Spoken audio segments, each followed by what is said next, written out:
சிறுவாணி அணை கோவையின் குடிநீர் ஆதாரம். இது பாலக்காடு மாவட்டம் மன்னார்காடு மலைப்பகுதிகளில் அமைந்திருக்கிறது.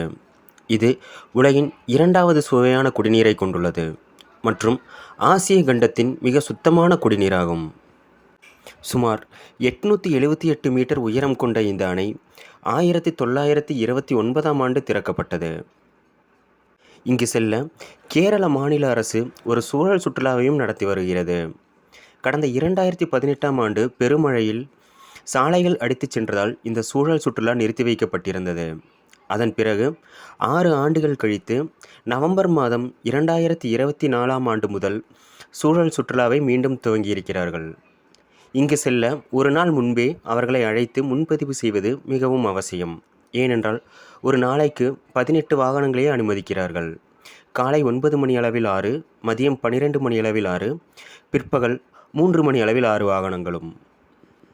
5 பேர் செல்லக்கூடிய ஒரு மகிழுந்திற்கு 2000 ரூபாயும், 7 பேர் செல்லக்கூடிய எஸ்யூவி வாகனங்களுக்கு 3000 ரூபாயும், 12 பேர் செல்லக்கூடிய வாகனத்திற்கு 5000 ரூபாயும் கட்டணமாக வசூலிக்கப்படுகிறது.